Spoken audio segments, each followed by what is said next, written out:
Fala pessoalzinho, tudo tranquilo? Vamos para mais uma aula agora que eu deixei aqui gravada para vocês. Então eu vou pedir umas coisinhas para vocês. Ó. Se vocês curtirem a aula, não esquece de deixar uma curtida aí no vídeo. Se você ainda não for inscrito no canal, por favor se inscreve, que isso daí vai ser bastante importante para mim e para você. Se ativar as notificações, nota 10, melhor ainda. Se curtir muito o vídeo, posta, manda para os seus amigos, compartilha com seus amigos. E se você tiver alguma dúvida, alguma sugestão, por favor, joga aí nos comentários aí embaixo, que eu vou ter o maior prazer de responder para vocês e até gravar novos vídeos a respeito, beleza?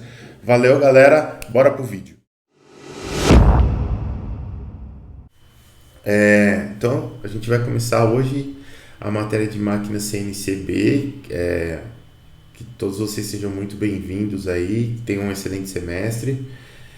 Eu estou muito animado esse semestre para dar aula para vocês e espero poder proporcionar para vocês o melhor semestre que a gente conseguir, lógico, dentro dessas condições de aula remota e tudo mais, tal, mas espero conseguir proporcionar o melhor semestre que der para vocês. Bom, acho que a gente nunca se viu pessoalmente, né? Então eu resolvi tirar uma foto de banho tomado para se eventualmente você me ver na rua, você vai saber quem que é. Eu sou essa pessoa que está aqui. Galã. Você tá vendo? Pedi para minha esposa tirar foto. Tenho 35 anos, sou casado, sou pai, né, do menininho de 4 anos, se chama Lucas. Sou engenheiro de controle e automação, de formação. Tenho mestrado e doutorado em engenharia mecânica e tenho pós-doutorado em engenharia mecânica também. Tudo isso lá na Unicamp. Atualmente eu sou professor de vocês na PUC, com muito orgulho, e consultor particular em vibrações. Então, se alguém tiver algum problema aí que envolva vibrações e precisar de ajuda, é só entrar em contato. Nosso calendário, pessoal, da disciplina. Nós vamos ter aulas síncronas todas as quintas-feiras de 5 de agosto, que é hoje, até dia 9 de dezembro, com algumas poucas exceções aí, porque temos feriados, né? E outras atividades. Por exemplo, dia 23 de setembro, eu não vou dar nenhuma atividade para vocês, porque nós estaremos em semana integrada, né? Então, semana integrada, vocês estão focados lá nas atividades da semana integrada. Basicamente isso só, acho que não tem nenhum outro feriado. Na verdade, tem uma semana, quer ver? Deixa eu aqui no planejamento. Tem uma semana, máquina CNC. Essa semana do dia 10 de outubro aqui, que se eu não me engano, segunda, terça e sexta-feira é feriado, uma coisa assim. Então vai ter uma quarta e uma quinta com aula e teremos aulas aqui. Então é uma aula que a gente vai ter, mas que eu acredito que vai ter pouca gente. Mas enfim, a gente já tem que meio que se programar para não colocar nada muito importante nessas datas assim. Ou depende do professor, já coloca logo a prova, né? Que é para o pessoal que estava pensando em matar já não matar. Mas eu não faço essas coisas. Então nossa primeira avaliação, pessoal, vai ser dia 30 de setembro, primeira avaliação. Segunda avaliação. Opa, não é segunda avaliação, olha só que legal. Nos dias 11, 18 e 25 de novembro nós teremos a apresentação dos projetos, né? Essa é a única disciplina que eu estou dando esse semestre, ou uma das únicas, acho que vai ter mais uma que vai ter também, mas que eu planejei a princípio, essa era a única disciplina que teria projeto, tá? Por que vai ter projeto? Só dando um spoiler do que eu vou apresentar depois para vocês. Mas a gente vai fazer uma primeira parte da disciplina ainda usando o Sinotrem, só para a gente ver algumas questõezinhas mais avançadas de CNC, umas questões de criar rotina, fazer repetições de outras formas lá e tudo mais. E a gente vai usar uma segunda parte da disciplina para mexer no Fusion 360. Né? Eu acho que vocês já mexeram nele, pelo menos alguma modelagem eu sei que vocês já fizeram, talvez alguma coisa de CAM vocês já fizeram nele também, e a gente vai ver a parte de CAM, né, que é o Computer Aided Manufacturing. Então é legal porque você consegue, dentro do Fusion, você consegue simular uma máquina CNC, e aí você consegue fazer operações mais complexas lá dentro, e depois dessa que você Desculpa, porque você bola a sequência de operações toda, você consegue inclusive gerar código para máquinas Siemens com ele, né? Mas a gente tem que aprender o código CNC de qualquer forma, porque o código, agora que eu estou lembrando que eu dei uma aula mais cedo que eu ia mostrar um CNC para eles, eu esqueci. Mas, bom, depois eu mostro. O que acontece aqui é que esse código que sai desses softwares que geram código, por exemplo, o Fusion, esses códigos eles não são 100% perfeitos, né? Tem algumas coisas que dependem da configuração da sua máquina. Mudei um pouquinho o som aqui para dar uma melhoradinha. Que dependem da configuração da sua máquina. Então, vai sair um código lá que tem algumas linhas que não estão preenchidas propositalmente. Você tem que entender aquelas linhas e saber preenchê-las adequadamente. Por isso que a gente tem que saber o CNC de qualquer forma.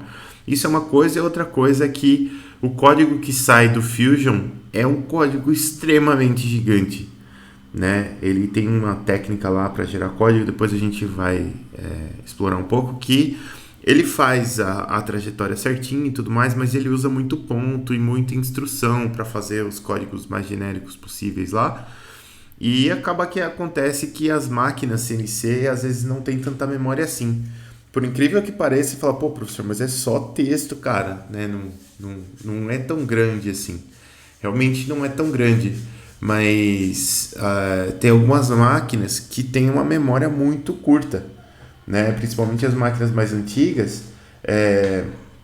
e você precisa manter vários programas dentro dessas máquinas, porque você vai pegar essa máquina que estava produzindo um produto, você já quer virar ela para produzir outra coisa e já botar para funcionar logo. E se você tiver que ficar subindo, baixando o programa da máquina toda vez, vai ser bem complicado. Então tem que ter muita coisa na memória.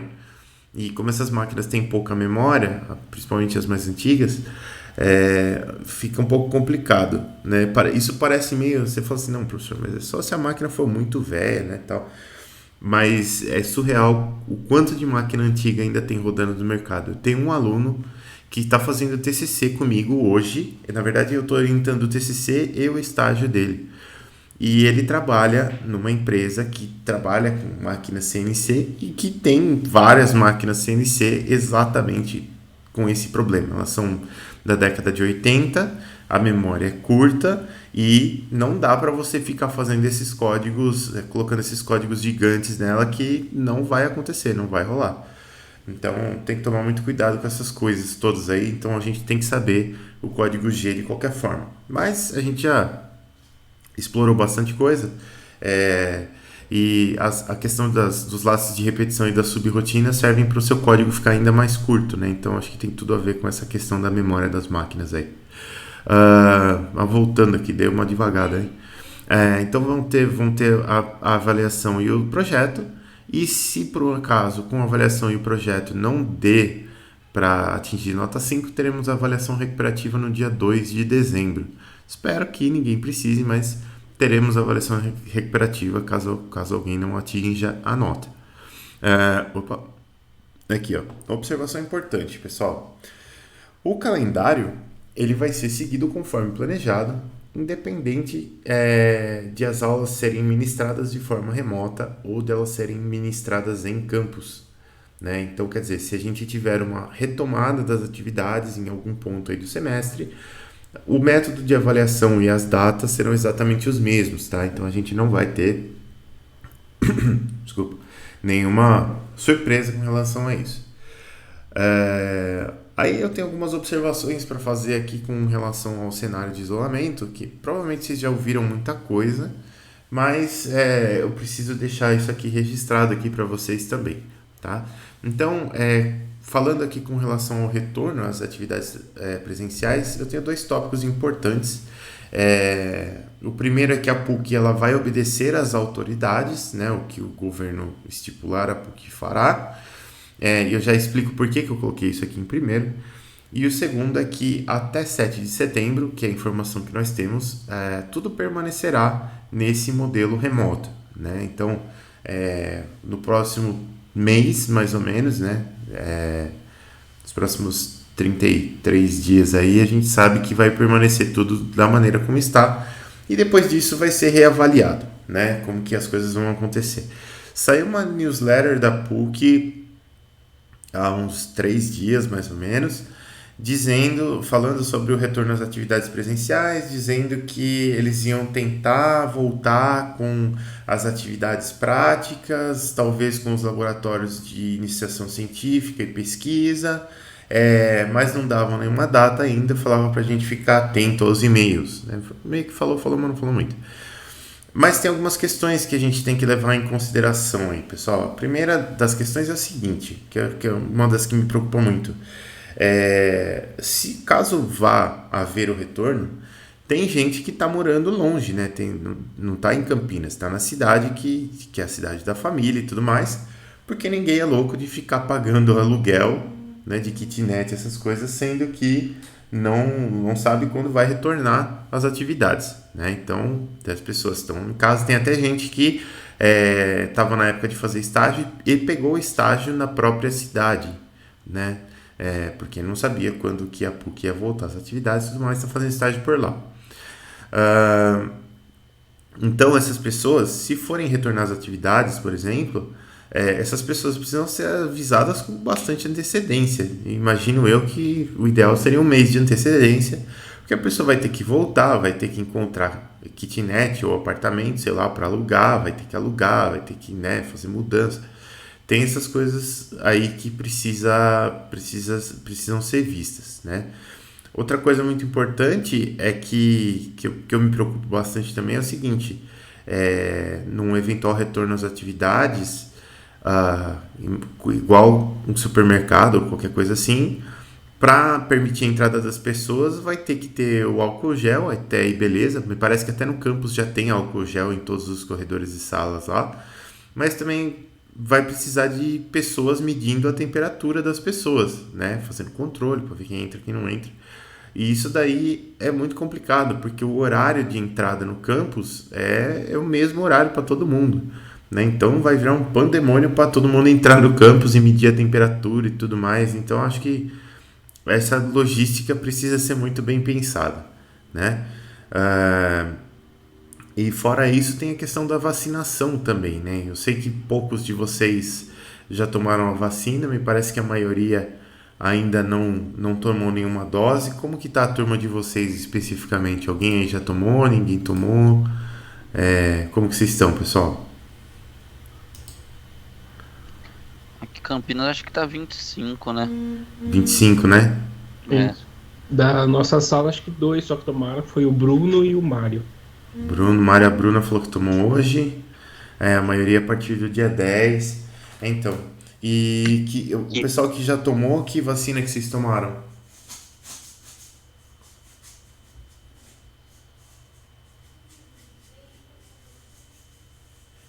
Coronavac, eu tomei a Coronavac também. Eu tomei faz uma semana e pouquinho.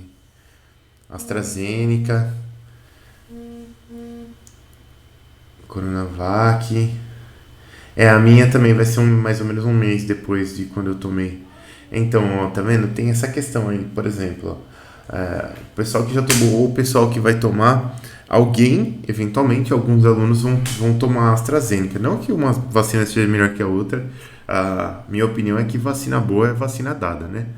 Mas quem tomou a AstraZeneca, por exemplo, são 3 meses entre as duas doses e depois qualquer uma das vacinas você tem que esperar de 2 semanas a um mês aí para ter uma certa garantia de imunização. Então, da AstraZeneca, você tomou agora, vai ser daqui 3 meses toma outra, né? Agosto já estamos falando em setembro, outubro, novembro, mais um mês, dezembro acabou o semestre, né? Então, acho que eu particularmente acho difícil a gente conseguir voltar nesse semestre, pensando nessas questões aí todas.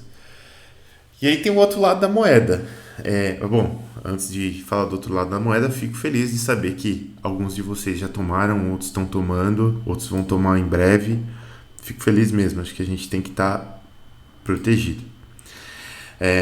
Inclusive depois eu conto a história, mas a minha, no dia da minha vacina eu quase não tomei, que deu um perereco lá. Mas voltando aqui.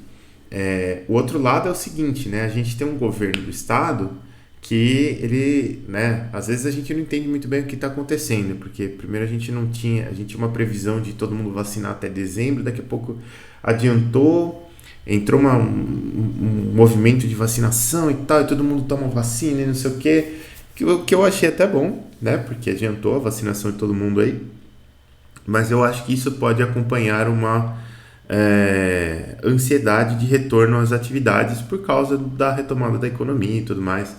E isso eu acho um pouco negativo, né? Porque se tivesse ansiedade de vamos voltar logo, pode ser que lá para outubro o governo simplesmente decida em falar, olha, a maior parte da população já está vacinada, então retomaremos as atividades, sei lá, alguma coisa assim. E se isso acontecer, se o governo em algum momento falar que a PUC tem que voltar às atividades presenciais, a PUC tem que voltar às atividades presenciais, porque os cursos que a PUC oferece são presenciais, né? Eles não podem ser oferecidos online, eles só estão sendo oferecidos da forma que estão porque o governo abriu um estado de exceção aí para a gente conseguir não atrasar o curso de todo mundo, né?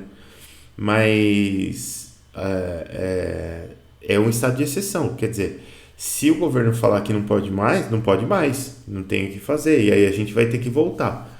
Então, por isso que eu coloquei esse primeiro item aqui, que a PUC obedece às autoridades, né? Porque eu gosto muito da postura da PUC, eu acho que até agora ela sempre prezou pela segurança de todo mundo, né? Foi uma das primeiras a parar as atividades lá na pandemia, respeitou tudo mais.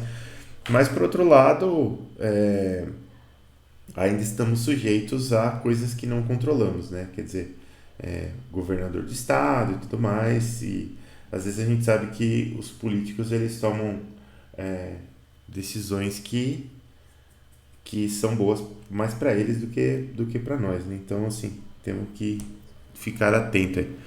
Mas, beleza. Só para vocês saberem que a posição da PUC é essa, né? Eu particularmente, agora meu CPF falando, eu não acho que é a melhor coisa voltar agora. Eu acho que a melhor coisa seria voltar no próximo semestre mesmo. Aí todo mundo vacinado, legal. Aí a gente toma os cuidados que tem que tomar, mas volta, aí não teria problema. Mas, mas pra gente... Então, se alguém vier perguntar a minha opinião é essa, mas como eu não mando nada lá, é só a minha opinião mesmo. Então, por enquanto, o que a gente vai ter? A gente vai ter as aulas remotas, síncronas e gravadas, quer dizer, toda quinta-feira, às 7h20, estaremos aqui e gravarei as aulas em 2 lugares agora para vocês, para a gente não ter problema de dar problema na aula e alguma coisa assim. Eu vou usar exclusivamente o Teams e o Canvas, né? Então o Teams a gente vai usar para fazer as reuniões, como estou fazendo hoje, e o Canvas para repositório de materiais. Lógico que vocês sabem que os vídeos que eu gravo com o OBS eu subo para o YouTube. E eu vou continuar fazendo isso, porque eu acho que é um servidor diferente, não fica carregando o servidor da PUC, o player é melhor, dá para você assistir do celular e tudo mais. Se bem que eu acho que do Canvas também dá, mas eu gosto mais do player do YouTube mesmo. Dá para assistir em vezes 2, porque o professor é meio lardinho, mas tudo bem. Só que o vídeo, o link do vídeo do YouTube eu tô sempre colocando no Canvas, então você não precisa muito se preocupar com o YouTube. Lógico que se quiser entrar no canal, inscrever, dar aquela força, beleza, agradeço, é bacana, mas não é necessário, tá? Vocês conseguem acompanhar tudo só olhando para o Teams e para o Canvas, não vai ter nada diferente lá no YouTube. O calendário e o método de avaliação, como já falei, são fixos para ambos os cenários, então a gente não vai ter problema com isso. A presença, eu estava fazendo por chamada, agora eu vou fazer pela lista de controle do Teams. Eu já vou mostrar para vocês, eu mudei um pouquinho a minha forma de controlar a presença, mas é bom. É isso, esse canal mesmo, obrigado. Eu mudei um pouquinho a minha forma de controlar a presença,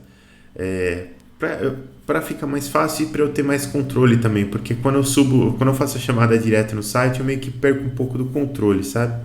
Então eu prefiro fazer a chamada, fazer o meu controle no Excel e depois, de tempos em tempos, eu vou subindo lá para o sistema.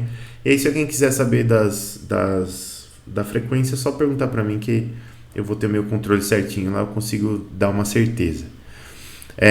Com relação ao tempo de aula, pessoal, a gente tem uma orientação de que, lógico, as aulas têm que ser dadas, tudo tranquilo, mas que, eventualmente, todos nós passamos muito tempo por dia na frente de uma tela e isso acaba sendo estressante. Então, se quiser manter a aula um pouquinho mais curta, sem prejudicar o conteúdo, é favorável. E eu vou tentar fazer isso. Só que vocês também sabem que eu sou um pouco lento e falo bastante, então pode ser que eu use o tempo de aula todo, mas estou tentando manter as coisas rápidas e mais curtas aqui para que todo mundo fique bem aí. Sobre a dinâmica de aula, pessoal. Então, beleza, aulas síncronas e gravadas. A presença vai ser contabilizada na aula síncrona, então não vai ter aquele negócio de atividade para contar presença, não sei o que, não. Apareceu na aula, tem presença. No final da aula eu vou pegar um relatório de presença e vocês vão entender exatamente o que eu estou falando. A pontualidade é essencial. O que eu quero dizer com isso? A nossa aula, ela começa às 7h20, né? E não necessariamente na turma de vocês, mas no geral, nos últimos semestres aí, tem algumas aulas que eu estou tendo que esperar 20 minutos até pelo menos 70% da turma estar online para a gente começar.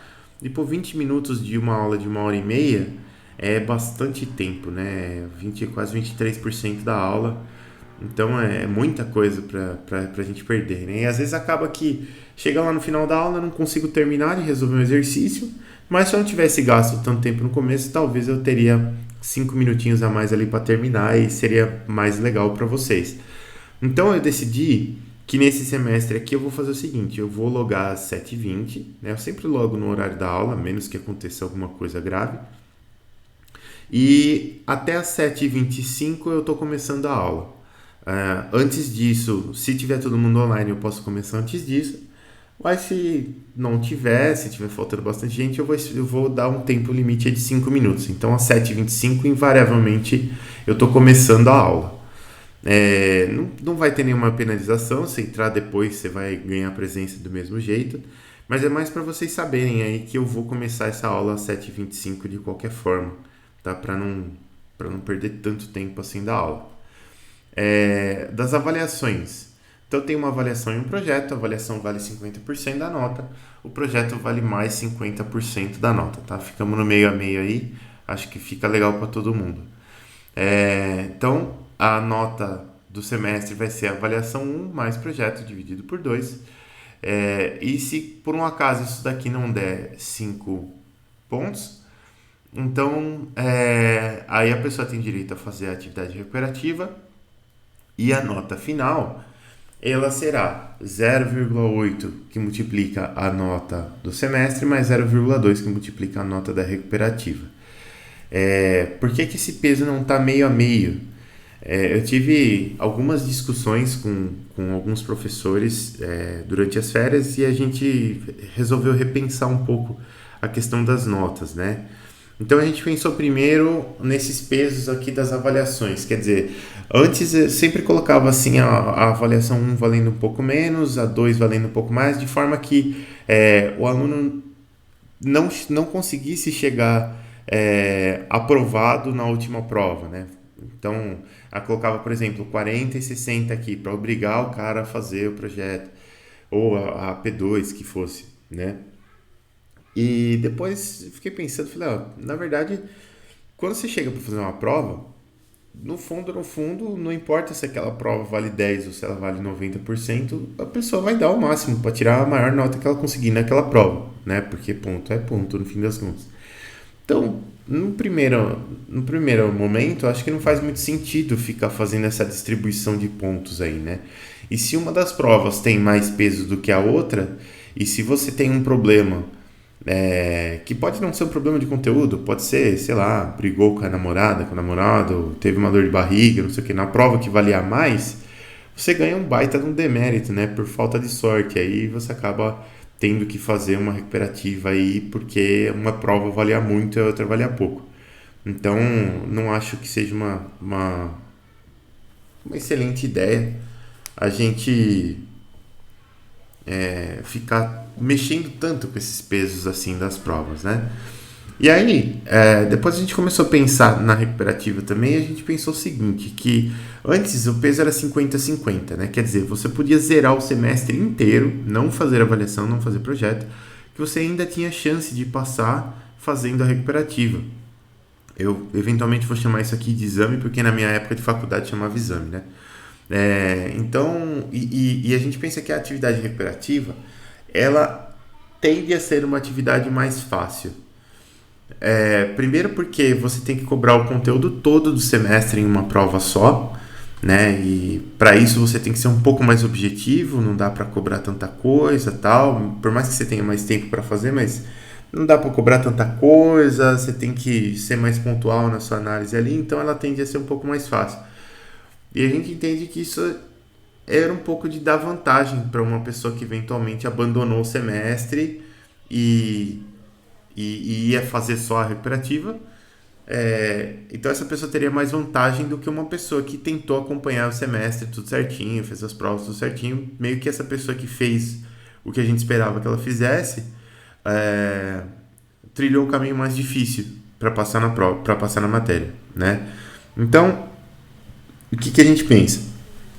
A gente pensa que fazendo dessa forma aqui, distribuindo os pesos dessa forma, se você zerou tudo durante o semestre, não vai dar para passar, né? Se você tiver 0 aqui em N, tirar 10 na recuperativa, você está com 2 não passa.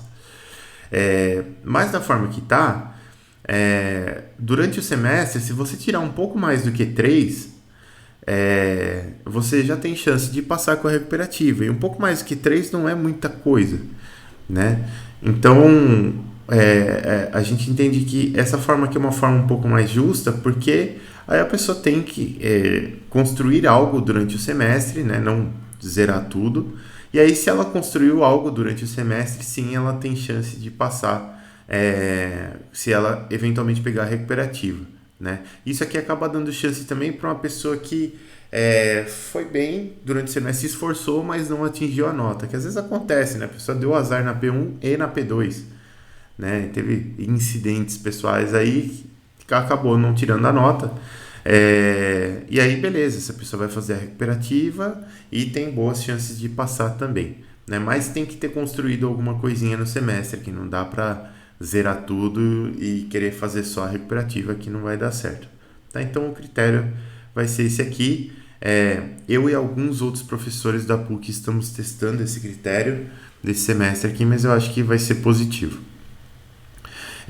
E aí será aprovado o aluno com nota final maior ou igual a 5 e presença maior ou igual a 75%. Né? Então, uma dessas duas notas N aqui necessariamente precisa ser maior ou igual a 5, e a presença maior ou igual a 75%. Lógico que tem aquele arredondamento lá do sistema, que ele só aceita a nota de meio e meio, e o meu arredondamento ele vai ser exatamente igual ao arredondamento do Excel, tá? Não fico contando migalha. Então, se passou, passou, se não passou, não passou. Simples assim. Avaliações. As avaliações, vocês já fizeram prova comigo, né? Na verdade, a gente só vai ter uma prova esse semestre, porque a outra vai ser projeto, mas uma boa parte do que eu vou falar para avaliações conta para projeto também, a menos dessa parte de horas aqui, né? Então, na avaliação é aquele esqueminha, eu dou a avaliação para vocês, a princípio são 24 horas para resolver e entregar a atividade, e eu fico online no horário da aula para solução de dúvidas referentes à avaliação. Lógico que se você tiver dúvidas depois da avaliação, me mandar uma mensagenzinha lá no Teams, assim que eu puder, eu respondo, né? Mas durante a prova, durante a aula, eu vou estar online, então fica um pouco mais fácil. E essas 24 horas também, se houver necessidade, o pessoal fala, olha, professor, a gente quer fazer a prova tudo direitinho, mas puta, tem mais provas no dia, a gente tá meio ferrado, não vai dar tempo de se aplicar 100% para sua prova. Dá para esticar um pouco esse tempo? Dá para esticar. A gente pode colocar mais 1, 2 dias lá, dependendo. Eu já cheguei a esticar quase uma semana uma prova para o pessoal conseguir fazer, assim. Então não tem problema, tá? Mas a princípio são 24 horas. E se for presencial, aqui entra num ponto chave aqui que eu queria discutir com vocês. Que se for presencial, a prova presencial todo mundo já conhece, né? Todo mundo na sala de aula, 1 hora para fazer a prova, você só pode fazer ali enquanto você está na sala de aula, não sei o quê. E é um modelo que todo mundo já está acostumado, né? Mas eu particularmente não acho que seja o melhor modelo, porque graças a Deus a pandemia trouxe muita coisa ruim, mas trouxe algumas coisas boas também. Uma delas foi a minha reavaliação sobre o processo de prova, né? Quer dizer, eu fico pensando assim, quando você está numa empresa e alguém, seu chefe foi lá e te deu uma tarefa para fazer, você não vai sair correndo da sala dele, se trancar numa sala, ficar incomunicável durante 1 hora e meia para realizar a tarefa. Ninguém faz isso, tá louco? Numa empresa você vai pegar a tarefa, você vai, né, conversar com o pessoal da sua equipe, do seu time ali, você vai usar todos os recursos que você tiver disponíveis, seja livro, seja software, seja internet, qualquer coisa assim, para que você execute a tarefa da melhor forma.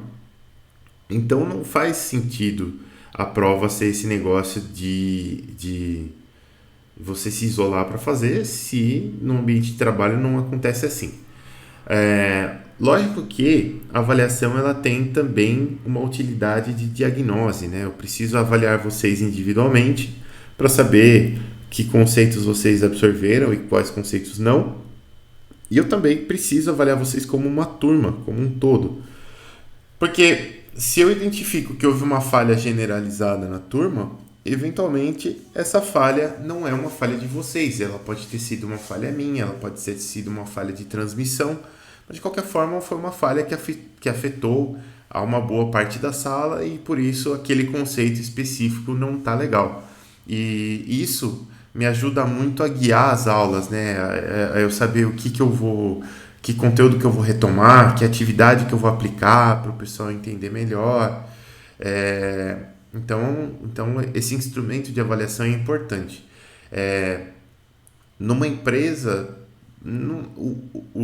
você também vai ser avaliado pelo que você faz, mas o objetivo final da tarefa não é a sua avaliação. Então, nesse ponto, sim, temos uma diferença entre avaliação e mercado de trabalho, e essa diferença precisa ser tratada.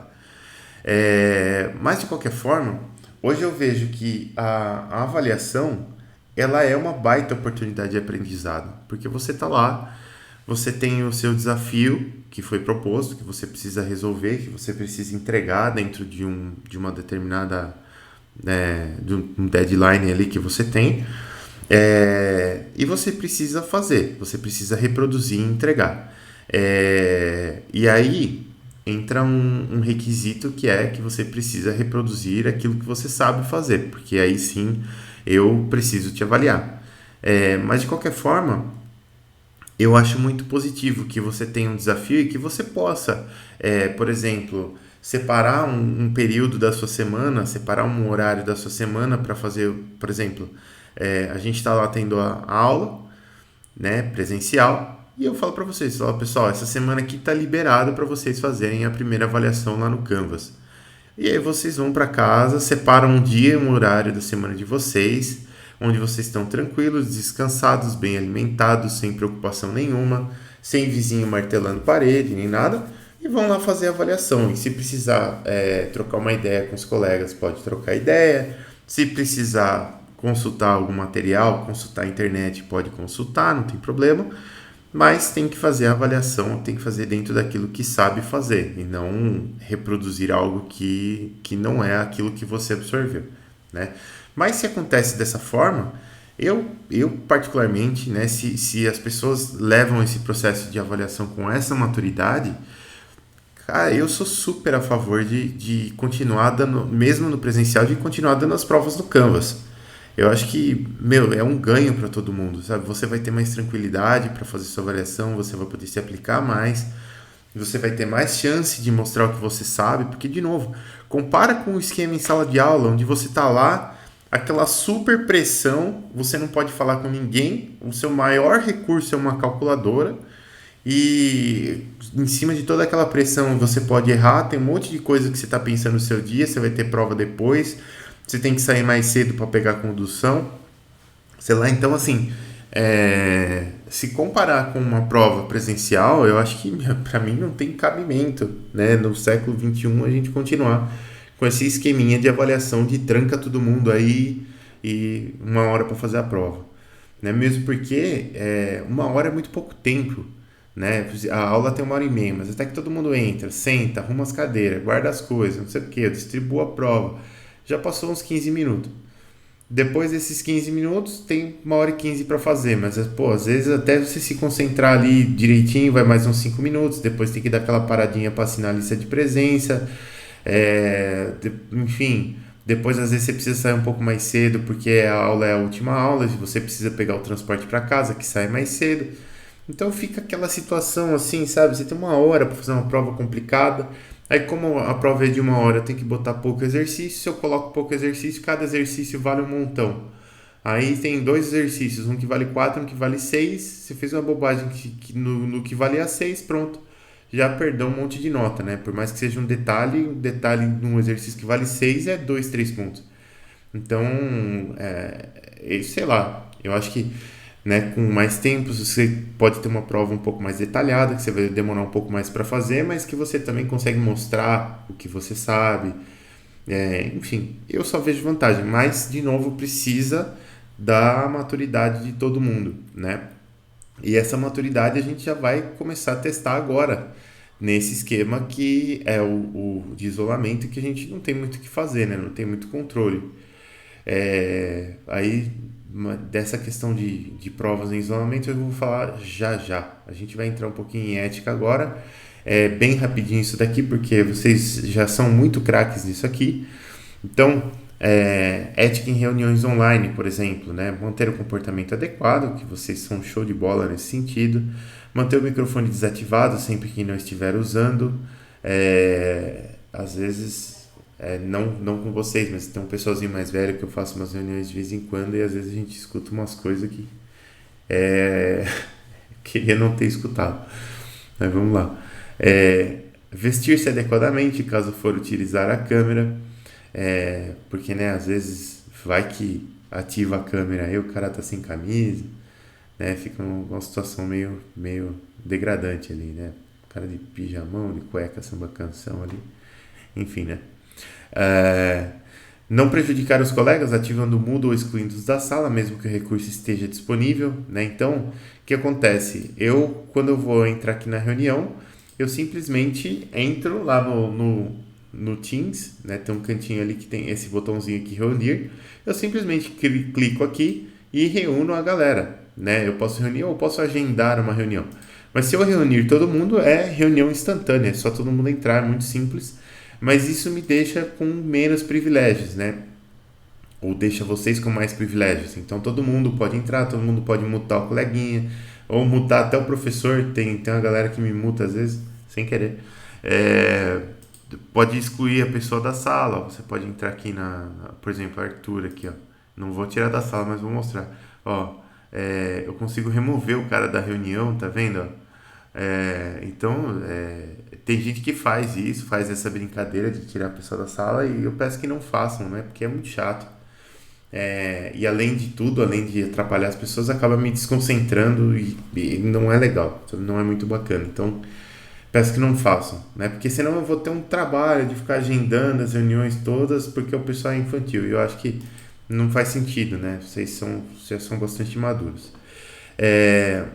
Ficar presente perante o dispositivo, seja ele computador ou celular, ou tablet, sei lá, mesmo a aula sendo gravada. Então, tem um pessoal que não fica, né, presente perante o dispositivo, aí você perde, né? Você acaba que não extrai o máximo da aula, vai assistir a aula depois, porque na hora da aula estava fazendo outra coisa, e, enfim, é muito chato isso, então evitem, por favor. E sobre o estudo em geral, eu sempre falo isso todos os semestres, mas não canso de falar, porque eu acho muito importante isso aqui, que vocês sejam os protagonistas do próprio conhecimento, né? Quer dizer, nós hoje estamos na era da informação. Na verdade, a gente já está desde a década de 90 na era de informação, são mais de 30 anos aí, mas a gente está aprendendo a usar as informações ao longo do tempo, né? Então, assim, há 10 anos atrás, por exemplo, a gente não tinha muito esse negócio de curso online, essas coisas. Hoje tem a rodo, né? Tem de tudo, curso de qualquer coisa que você consiga fazer. E aí, se você estiver interessado, você consegue inclusive mudar de profissão, você consegue fazer um curso de outra coisa e ganhar dinheiro com outra coisa, você consegue fazer um monte de coisas lá que pode te favorecer, desde que você entenda que é você que constrói o conhecimento na sua cabeça. Quer dizer, por mais que eu esteja aqui dando aula para vocês e estou aqui com a maior boa vontade, motivado e tentando fazer o melhor trabalho possível, eu não tenho o poder de entrar na cabeça de vocês e falar, olha, isso aqui tá legal, isso aqui precisa estudar mais, isso aqui precisa corrigir. Infelizmente eu não tenho esse poder, né? A única pessoa que tem esse poder são cada um de vocês com a própria cabeça. Então, não adianta, são vocês que têm que analisar, ver o que vocês estão sabendo, o que vocês precisam saber mais, o que compensa saber mais, o que vai levar vocês mais longe.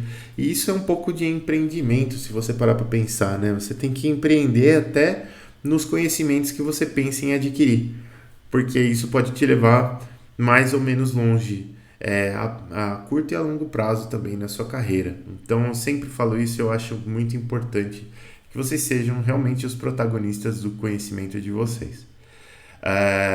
Continuando aqui na ética, então a pontualidade, eu já falei um pouquinho, né, que a aula vai começar em no máximo 5 minutos depois do horário oficial, a menos que aconteça alguma coisa incapacitante. Por exemplo, estou sem energia, estou sem internet, sei lá, tive uma dor de barriga na hora da aula, enfim. Mas por mais que eu esteja sem energia e sem internet, sempre tem um 4G e uns 5% de bateria ali do celular, suficiente para mandar uma mensagem para vocês e falar, olha pessoal, tive um problema aqui, eu vou precisar de mais 5 minutinhos para entrar, ou olha pessoal, tô sem energia, não sei quando volta, então vamos deixar essa aula quieta, a gente marca em outro horário, a gente repõe, opa, quase destruiu o negócio aqui, a gente repõe, a gente faz de outro jeito, mas pelo menos vocês sempre vão ter uma resposta do que está acontecendo, tá? Mas caso não haja nenhum problema, que é o que deve acontecer 99,9% das vezes, eu vou estar online na hora da aula e passados 5 minutos do início eu já vou começar a matéria normalmente. A presença será computada através da lista de participantes da aula, que eu vou já mostrar já para vocês como é que funciona. E sobre avaliações, pessoal, aqui é o que eu queria falar para vocês, que tem bastante a ver com aquele papo que eu estava falando de avaliações serem via Canvas, mesmo em cenário presencial, né? Mas como não estamos em cenário presencial, isso aqui fica ainda mais importante. Que é o seguinte, eu gosto daquela frase, eu nunca me lembro quem disse, preciso pesquisar, mas é uma excelente frase que diz que a gente é livre para fazer o que a gente quer, mas a gente não é livre para querer o que a gente quer, né? Quer dizer, a gente escolhe o que a gente vai fazer, mas a gente não consegue escolher o que a gente vai querer fazer, né? O que a gente vai querer não fazer. Enfim, então por mais que a pessoa seja extremamente ética, pode rolar aquela tentação de dar aquela coladinha na prova, né? Mesmo porque numa matéria como essa, no CNC, a cópia está à distância de 2 botões, né? De um Ctrl+C e de um Ctrl+V da vida. E eu peço encarecidamente que vocês não façam isso por diversos motivos, né? Primeiro, pelos motivos que eu já falei, que eu quero muito avaliar vocês como indivíduos e como turma, e se o pessoal cola, eu não consigo fazer isso, né? E em segundo lugar, que não tem coisa mais motivadora para um professor do que um grupo de alunos que esteja bastante motivado para aprender. Então, às vezes, acontece de, teve uma avaliação lá e tal, e a sala foi mal, né? E aí, a hora que a gente vai conversar com a sala, fala, o pessoal tava confiante que vocês iam bem, o que aconteceu? Aí vem a resposta, né? Falo, não, professor, a gente realmente queria ir bem na sua prova, a gente queria ter estudado mais, tudo mais, mas, tinha um monte de projeto, deu zica o negócio da formatura, sei lá, qualquer coisa assim. E a gente não conseguiu se aplicar direito para sua prova, mas a gente queria aprender, a gente queria fazer direito.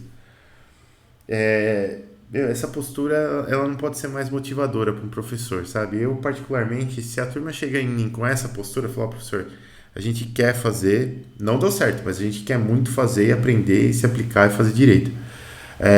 Se chega com essa postura para mim, com certeza eu vou tentar dar um jeito, sabe? Falo, não, pessoal, vamos primeiro retomar o conteúdo para ver onde é que falhou, né? Onde que vocês estão com dificuldade, depois vamos tentar sei lá, fazer uma atividade a mais aí para dar uma subida nessa nota, para vocês conseguirem passar, ou fazer uma prova sub, sei lá, qualquer coisa assim, para ajudar mesmo, sabe? A gente consegue, tem alguns artifícios que a gente consegue fazer, né? E aí tá certo, quer dizer, a turma escolheu um caminho ético para, apesar do resultado não ter sido o melhor, e tendo escolhido o caminho ético, teve uma vantagem e conseguiu, né, ter um resultado melhor no fim das contas, né? Que o resultado mesmo é o aprendizado de vocês. A nota, depois do dia, 23 de dezembro, a nota que vocês tirarem nessa matéria aqui não vai valer para nada mais, né? Se passou com 5 ou com 10, a nota é o que menos importa. O que vai importar mesmo é o que vocês conseguiram aprender, né? Então, essa parte ela é muito importante.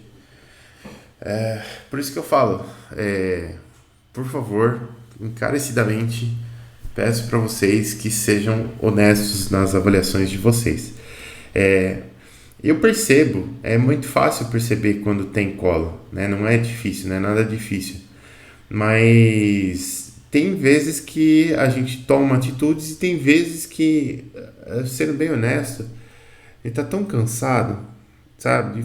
É quase humilhante, sabe? Você corrigir aquele tanto de cola e você vê aquele tanto de resposta igual, que você sabe que não veio de lugar nenhum, que você deixa passar, fala, deixa quieto, sabe? Não vou me estressar com isso, deixa o pessoal se enganar e achar que me enganou. Mas a gente percebe, pessoal, tem que ser uma cola, olha, tem que ser muito profissional pro professor não perceber. Eu que corrijo bastante prova, eu não consigo imaginar um jeito de colar que a pessoa não perceba que eu colei, sabe? Então, porque dá para perceber, é muito fácil. É que vocês não têm a informação, cada um só vê a própria prova, mas eu que vejo todas as provas, é muito fácil, é muito fácil. Então, peço encarecidamente, tá? Não para dar sermão, pessoal, não é, pelo amor de Deus, hein? Não tô chateado com ninguém, não é nada disso. É que eu acho que a gente tem que falar tudo isso no primeiro dia, né? Porque aí fica combinado e todo mundo sabe do combinado. E aí fica legal para todo mundo.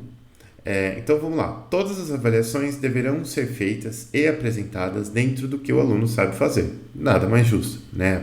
A avaliação está lá para te avaliar, você tem que me mostrar o que você sabe. E não o que você acha que eu gostaria que você soubesse, né? Eu quero saber o que de fato você sabe. Tudo que for escrito nas avaliações deve ser muito bem justificado. O que eu quero dizer com isso? Isso tem um pouco a ver com cola também, né? Eu até brinco que tem vezes que eu acho que a PUC não deveria ser uma universidade católica, mas ela devia ser uma universidade espírita, né? Porque o tanto de psicografia que eu pego em cola é incrível, né? O cara... teve uma prova que eu dei semestre passado que foi impressionante. Tinha uma questão lá de fenômenos de transporte que tinha que calcular o F, era o fator de atrito, e era difícil, era a parte mais difícil da prova, era calcular o bendito do F para você poder fazer a conta. E aí o aluno sai resolvendo a questão e fala assim, chegou na hora de calcular o F, ele, assumindo que f é igual a 0,02287535, que era exatamente o valor que tinha que dar. Quer dizer, tipo, assumindo, cara, como que você assumiu um valor totalmente aleatório e acertou? Cara, acertou miserável mesmo, né? Então, assim, rolou uma psicografia danada ali, né? E a gente sabe que, nesse caso, infelizmente, teve uma cola aí, e aí não é muito bacana, né? Mas, de qualquer forma, eu também percebo que vocês têm um pouco de dificuldade, não todos, lógico, mas vários de vocês, eu acho. É, Não, eu sei, então, eu tô brincando por causa do nome. O C da PUC de católico, mas com certeza tem gente de todas as religiões aí. É,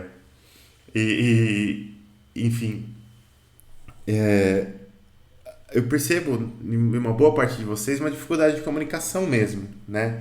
Quer dizer, a prova, ela tem que ser quase que uma aulinha que você vai dar de volta pro professor, para você mostrar que você realmente sabe resolver aquilo ali, né? Então eu preciso saber o que você sabe, no fim das contas, né? E uma pessoa que ler a sua resolução do exercício, ela tem que aprender a resolver aquele exercício, no fim das contas, né? Isso é uma boa resolução. Uma resolução que você lê, você aprende. Fala, então é assim que resolve, é isso que você deve assumir e tudo mais. E eu percebo uma certa dificuldade, assim, tem coisas que são muito bagunçadas, tem o pessoal que assume umas coisas, mas não sabe por que que tá assumindo, sabe? E isso é uma coisa que realmente vocês precisam melhorar. Então, até por isso eu coloquei esse item aqui também, porque não é só cola, é realmente uma dificuldade que vocês têm de mostrar realmente na prova que vocês sabem fazer e por que que vocês sabem que aquilo é daquela forma, né? Precisa ser realmente muito bem justificado o que está dentro da prova de vocês. E fora isso, aí a consequência, né? Porque como eu acho que eu tenho que preparar vocês para o mercado de trabalho, no mercado de trabalho, caso você descumpra regras da empresa, com certeza haverão consequências, né? E ninguém quer brincar com o próprio emprego. Então, aqui na universidade, por mais que eu esteja muito cansado, tem hora, mas não pode ser diferente, né? Então, assim, caso haja suspeita de cola, a avaliação será anulada em caráter irrevogável. Ou seja, se eu olhar para duas provas, essas duas provas estão iguais ou estão maquiadamente iguais, que dá para ver, porque dá para ver, pessoal, eu vou realmente zerar a avaliação e não vai ter o que fazer. Tá? Não pode acontecer o que for. Se eu conseguir mostrar que tem cola, vou zerar mesmo, tá? Então é mais por isso, assim,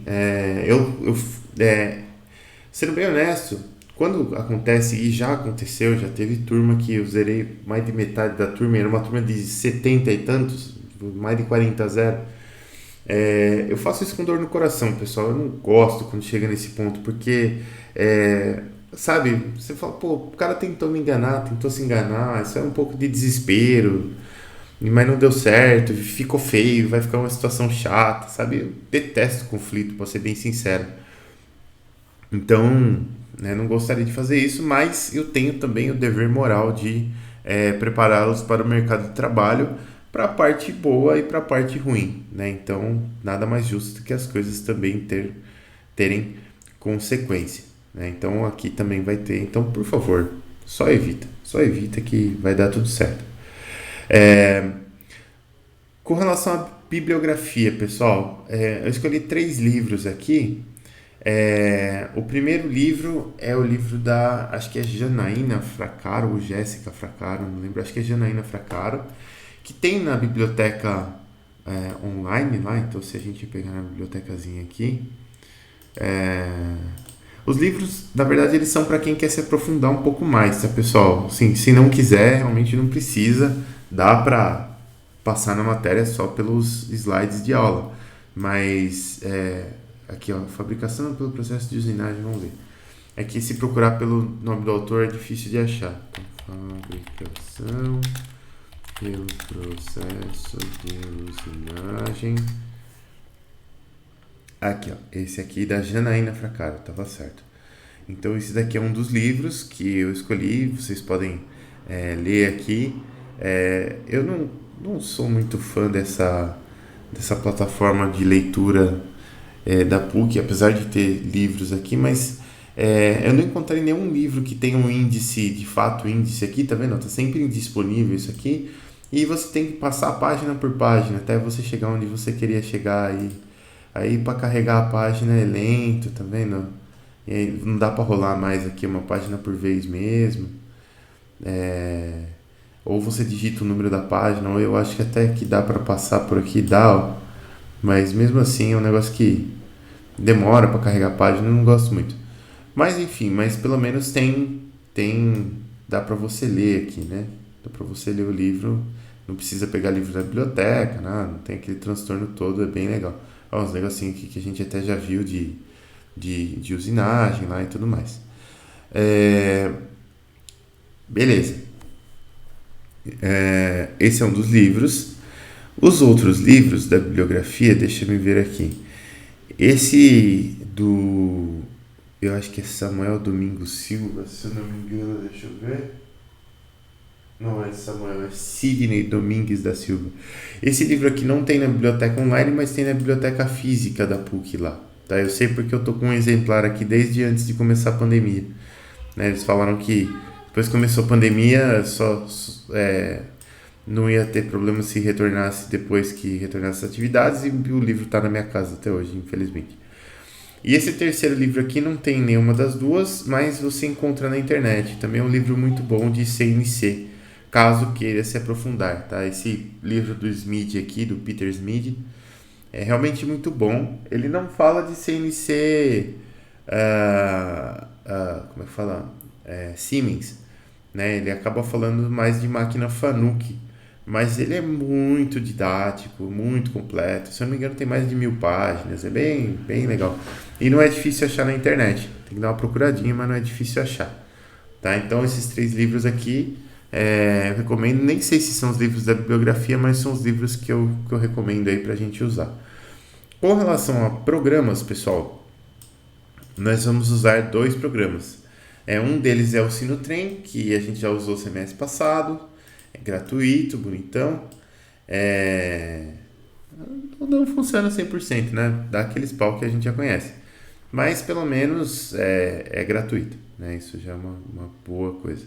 E tem o Fusion 360 da Autodesk, que também é gratuito para vocês que são alunos da PUC. Então, se vocês forem fazer conta lá na Autodesk, tem que fazer necessariamente a conta com o seu e-mail da PUC, tá? Porque quando você for baixar, deixa eu ver se eu consigo clicar nisso aqui. O professor, Pode falar. pode usar o Inventor em vez do Fusion ou tem que ser o Fusion? Eu acho que tem que ser o Fusion, cara.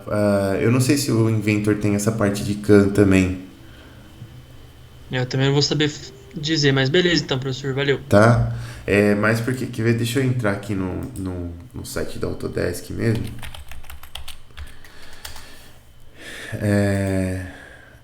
Porque só para mostrar para vocês aqui, ó,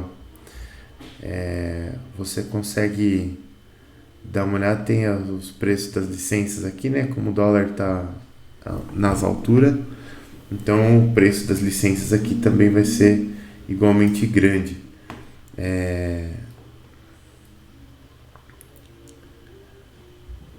Entendi.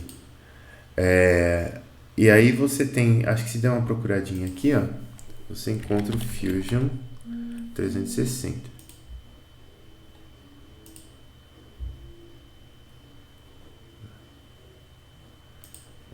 Então, deveria encontrar, né? Ele tá carregando. Acho que aqui encontrou só notícias, vamos voltar pra lá.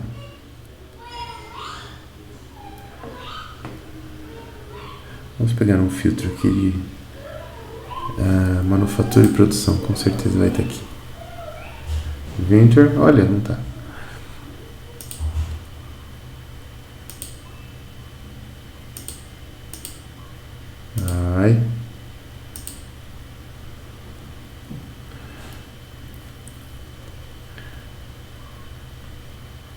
Mano, cadê o Fusion, cara?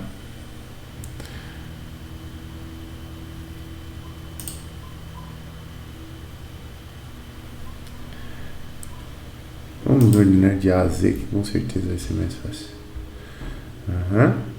E aí, ó, B, C, E, Factory Flame Format. Cadê o Fusion?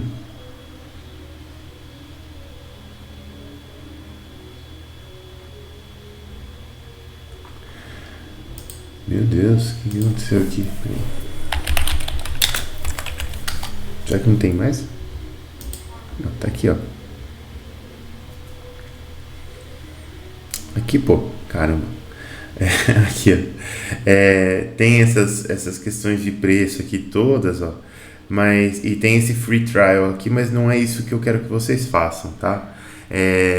Vocês conseguem talvez aqui em Plans and Pricing aqui, vocês conseguem quer ver?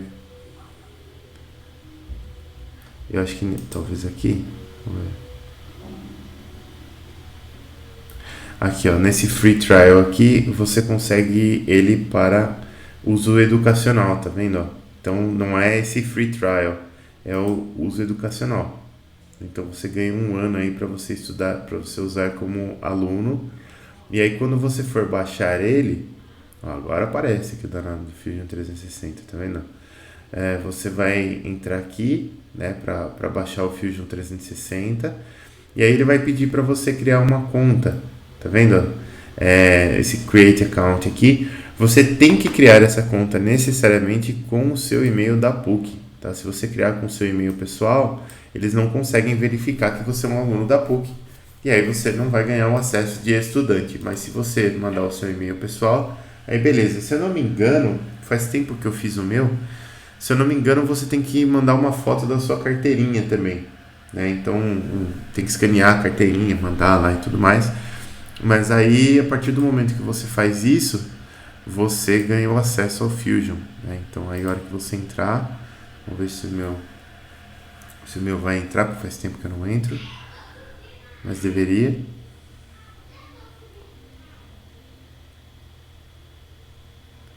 Aqui, ó, Fusion 360. Ele vai ficar escrito num cantinho lá que é para uso educacional, mas você tem todas as funcionalidades do Fusion. E se eu conseguisse fazer um desenho assim no Fusion ia ser maravilhoso, mas não é bem assim.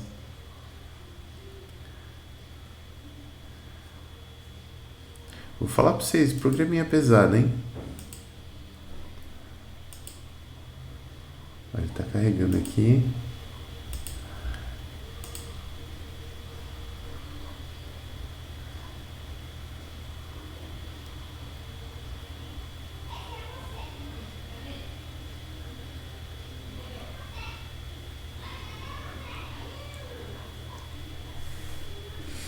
Tá carregando, tá carregando, tá carregando, tá carregando.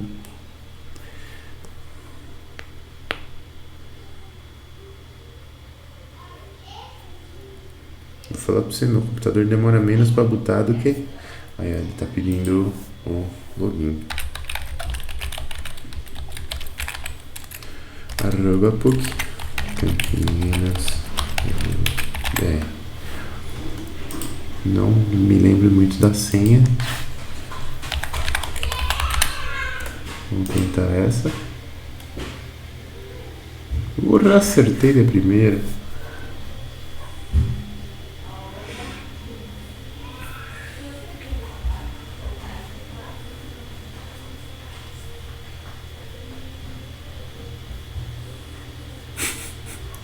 Que interessante. Expirará em 12 dias.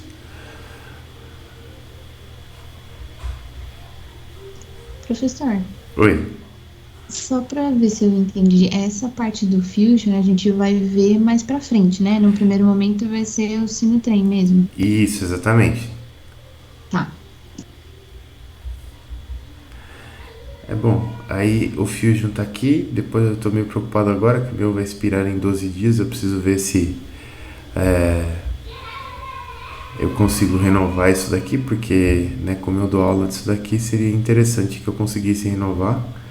Para renovar sim, professor. É comum agora, tem que renovar isso daí, acho que todo ano. Né? Tive que renovar do Inventor, o meu. Ah, Semana entendi. passada. É só É só comprovar que você ainda é professor, essas coisas de novo. Acho que colocar o e-mail lá de novo, você entrar na sua conta lá Aham. da Autodesk. Eu acho que era isso só que tive que fazer. Não lembro de ter que mandar nenhum documento nem nada do tipo, não. Ah, então beleza. Então eu fico mais tranquilo. Porque vai que o negócio é um ano só e depois você tem que gastar US$ 8.000. É complicado. Não. Tem que, é que agora, é que antes você não. Acho que você criava a sua conta lá uma vez só, né? Aham. E não tinha que comprovar mais. Só que aí tinha gente dando calote, essas coisas, né? Trocava e criava de novo. Ah, A pessoa entendi. ficava com mais de 4 anos a conta. Agora você tem que comprovar todo ano que você ainda é aluno. Entendi. Entendi. O pessoal abusa, né? Não tem como. Mas não, legal. Legal, eu vou. Então eu vou fazer o meu também. Aí a gente já fica tudo certinho. Então é isso, pessoal. É isso que eu tinha para apresentar para vocês. Agora eu vou falar um pouquinho da presença, como que eu tô fazendo agora, né?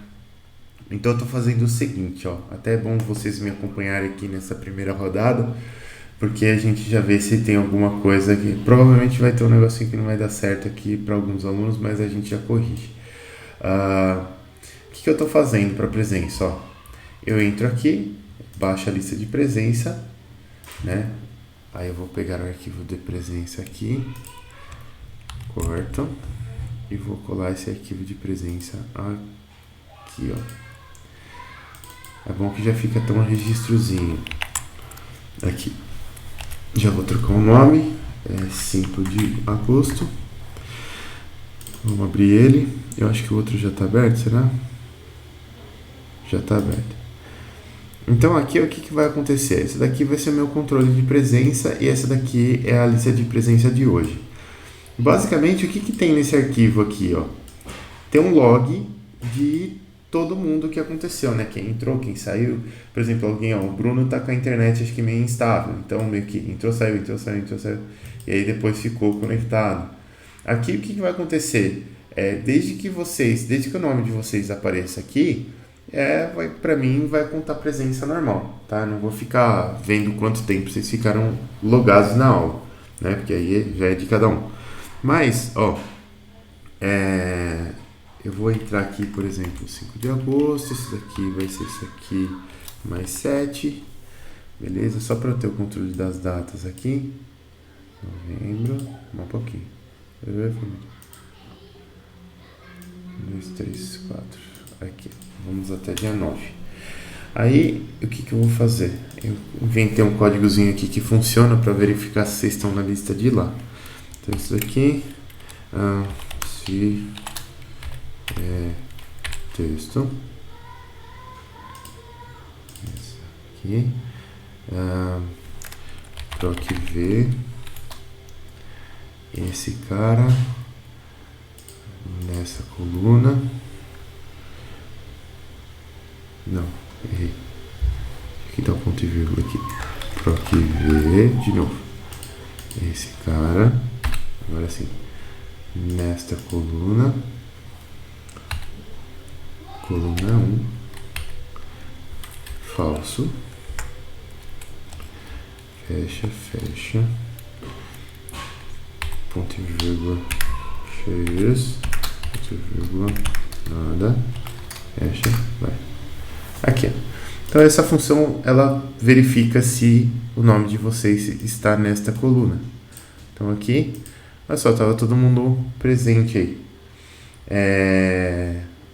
Interessante que eu achei que o do Bruno não ia estar certo, porque aqui tá maiúsculo e aqui tá minúsculo. Vamos mudar aqui, vamos botar um espaço a mais, sei lá, uma letra a mais, por exemplo. Aí sai. Então beleza, tá funcionando. Então tá aqui, ó. Eu vou fazer a presença dessa forma. Como pegou todo mundo, quer dizer que o nome de todo mundo tá funcionando, né? Não tem problema. Numa outra turma, eu tenho um aluno que o nome dele tá faltando uma letra no Teams. Então aqui não tava pegando a presença dele. Aí eu corrigi aqui, passou a funcionar. Esse aqui, essa que tá nessa tabela que eu pego do registro lá do site mesmo, do sistema da PUC, e o que vem daqui é o que está registrado no Teams. Então eventualmente é diferente, né? Mas enfim, eu vou fazer as chamadas dessa forma aqui. Então, se o nome de vocês estiver nesse arquivo, vocês estão com presença. E para o nome de vocês estar nesse arquivo, o que tem que acontecer é que vocês têm que ter logado na aula em algum momento. Tá? Então, aí eu vou fazer esse controle aqui no meu Excel. Eu vou fazer o controle por aqui. E aí, eventualmente, eu vou lançando isso daqui no sistema. Porque se eu lanço no sistema, eu não consigo mais ver com quantas faltas vocês estão e tudo mais. Às vezes o pessoal vem me perguntar, eu não consigo acessar, é muito ruim. Então, eu vou fazer um controle meu também. Assim, eu já consigo dar essa informação. Às vezes a pessoa fala, olha, será que eu estou estourado de falta? Não estou? Aí eu já consigo ter uma noção melhor aí do que está acontecendo. Agora sim, pessoal. Era isso que eu tinha para apresentar para vocês hoje. Desejo a todos aí um excelente retorno e que eu consiga dar umas aulas legais aí para vocês esse semestre. Estou bastante empolgado para dar aula para vocês aí. Beleza?